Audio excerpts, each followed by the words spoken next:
For decades, Italy has built cars with more passion than purpose, more sound than sense. They make them so that you feel something.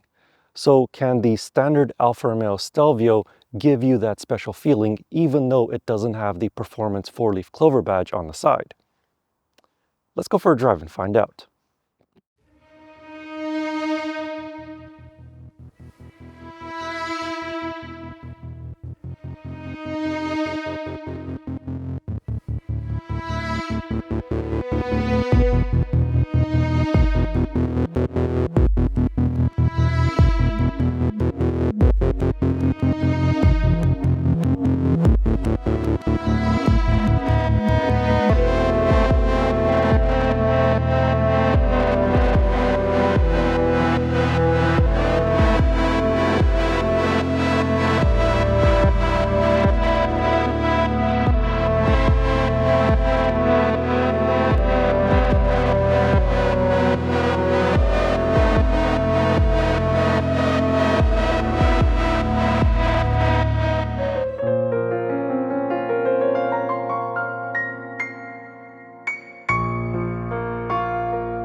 Named after one of Europe's legendary mountain passes, the Stelvio aims to be different than the rivals from Munich or Stuttgart. But it's not off to a great start. Under the hood, it has a 2-liter turbocharged 4-cylinder engine, just like the Germans, and it produces broadly the same power, 280 horsepower and 306 pound-feet of torque.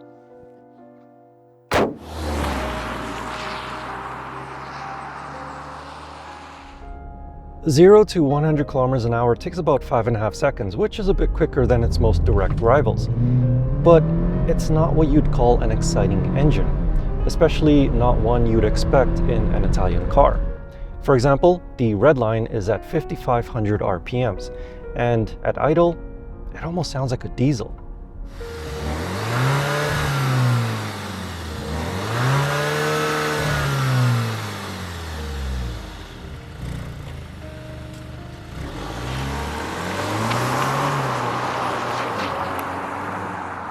Worse yet, even when you do take it to that relatively low red line, it doesn't have the flamboyant sounds of an Italian car. It's a quick-feeling SUV, but it sounds more coffee machine than opera singer. Engine sound aside, it is relentless and it does pull hard. It gets sent through an 8-speed ZF automatic transmission, which has not only smooth but quick shifts, and you can take over control with these beautiful aluminum paddle shifters that are mounted on the steering column.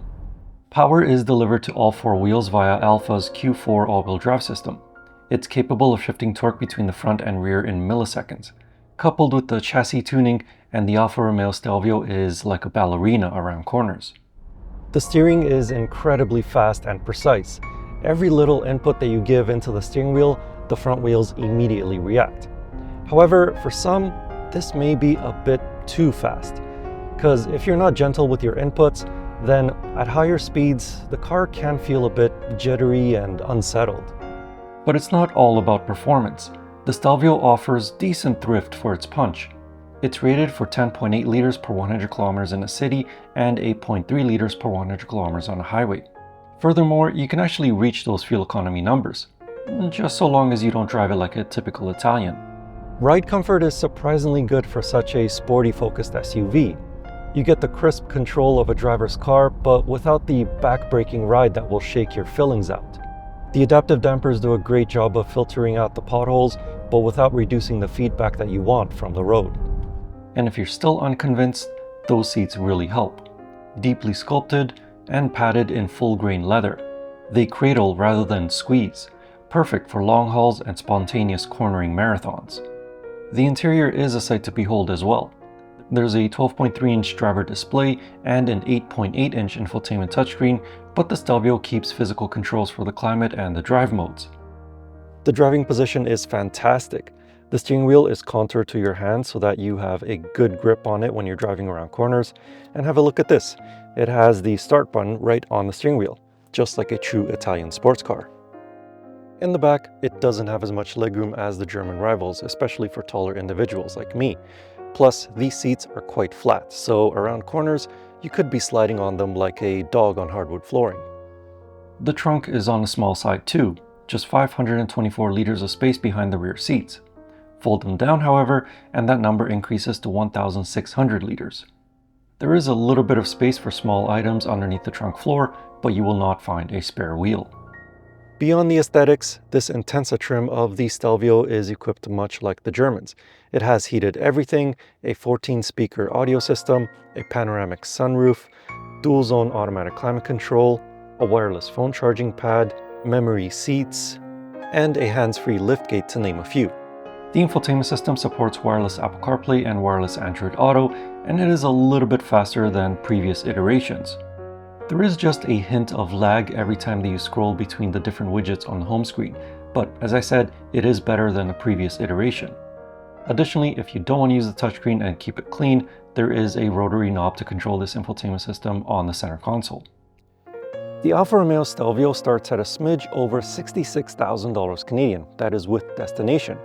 This new Intensa trim, which is the top spec trim but just below the Quadrifoglio trim, will set you back $72,590 Canadian, again with destination. However, those prices are within the same ballpark figure as the German rivals. The Stelvio may not be a perfect SUV, but perfection is boring, right? It doesn't have the exhilarating sounds of the Quadrifoglio, and it doesn't have the interior space of the German rivals. But it can still make you want to get out of bed on a Monday morning, even if it is just for your commute to work. But I do wish that for the next generation of Stelvio, it will have a more exciting engine underneath the hood for this non-Quadrifoglio version. But at the end of the day, it is imperfect, it is emotional, and of course, it is Italian. And frankly, that's what makes it more exciting than its rivals. If you'd like to know more about this Alfa Romeo Stelvio, I have a more detailed written review of it over on my website. You can find that link in the video description or click on the pop-up banner right up there.